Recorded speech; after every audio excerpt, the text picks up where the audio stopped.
Hello everyone!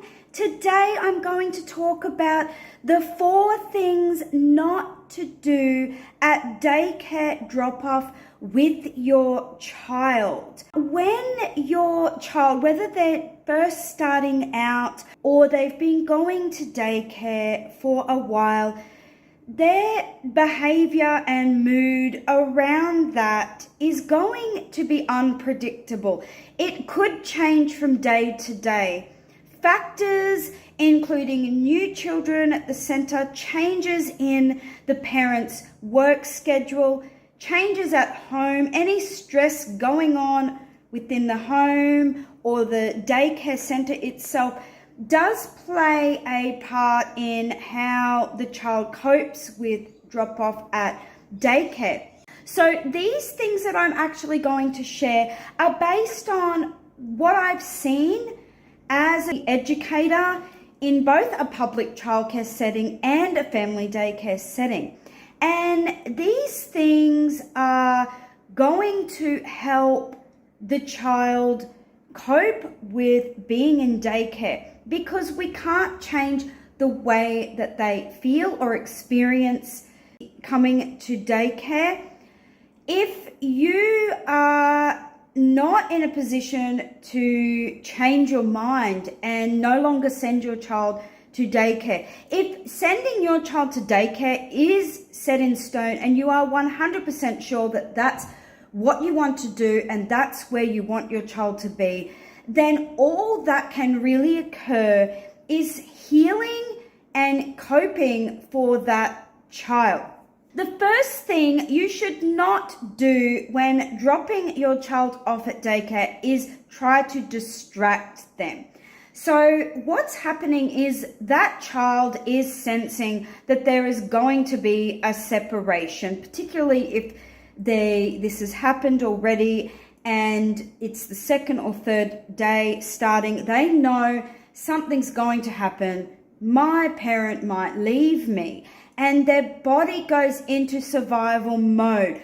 Their nervous system becomes heightened. Their heart rate goes up, and they sense that something is going to occur. Distracting the child, yes, it could work momentarily, but it's not a good idea, because we want the child to stay in the process, because that will cause healing quicker. So as children, we were often distracted away from our emotions and our feelings, and so we had to bury them away. And this is not healthy, because they will just come back up later in unhealthy ways. So we want to stay present with the child's feelings. We want to acknowledge their feelings, not distract them away.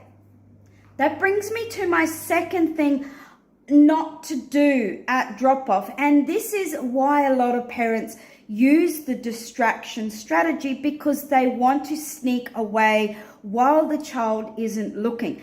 Now, this is something I do not recommend, because yes, while the parent does not have to deal with walking away from that child, they don't have to hear the screaming and the crying and feel the guilt, that is going to be harmful in the long run for the child. They are going to build mistrust at drop-off, because they're going to fear being blindsided and just turning around 1 minute and their parent is gone. This is far more traumatic and stressful for the child than stating the facts and the truth to the child and saying, "Mummy's going now, I love you, bye," and leaving.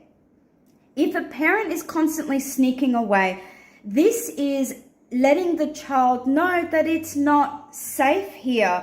It's actually unsafe, because children need to know that their parents are there. And if you say that I'm going and I'm going to come back, then the child will get used to that. They will get used to that you aren't going to just suddenly disappear, which is a very traumatic experience.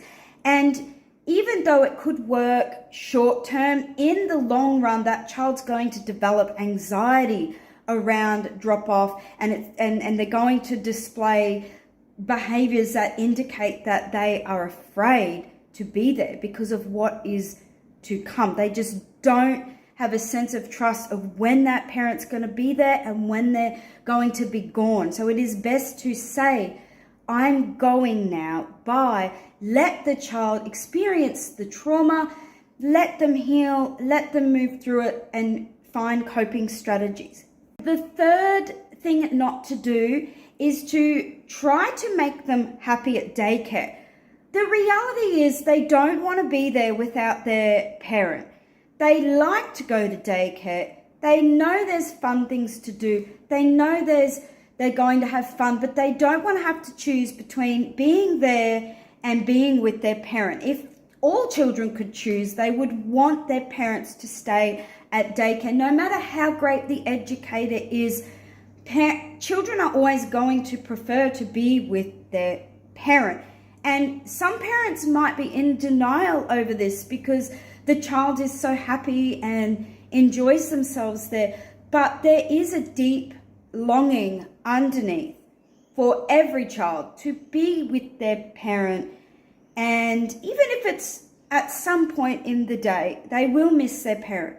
So trying to make them feel happy before you leave is going to be hard because, again, that's not acknowledging in the child that what you're experiencing is very real and valid and difficult for you. And I'm here for you. And I recognize what you're going through. This, again, is sort of the distracting the child. It's if your child arrives one morning and they're throwing a huge tantrum, they are not going to want you to try to make them feel happy. They're going to want you to listen to what they're trying to say. And what they're trying to say is, I don't want to be here right now. I want to go back home with you. And if you can't make that happen, you need to be honest and authentic and accept that truth and leave so that the child can process the experience and move on.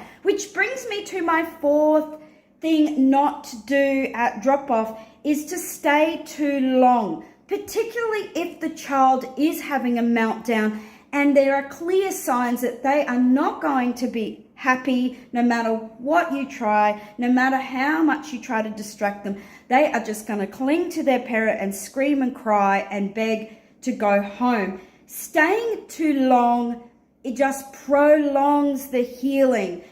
It's the job and role of an educator really is to help the child cope and heal with the separation. Daycare is a separation. It is a separation anxiety for many children. And the longer the parent stays, the more it enforces that behavior in the child, the more they carry on, the more they try to get the parent's attention. The best thing to do in these situations is to say, I have to go now, I love you, goodbye, and leave as quickly as possible so the educator can step in, be there for the child, heal the trauma that has occurred. And I find that this settles the child far more quickly than the parent staying for a long period of time to try to get the child to calm down before they leave. So many of the strategies that I mentioned not to do, that parents do, is simply because they don't want to have that guilt. They want to know that their child is happy and wants to be there. But parents need to acknowledge that this is not always going to be the case.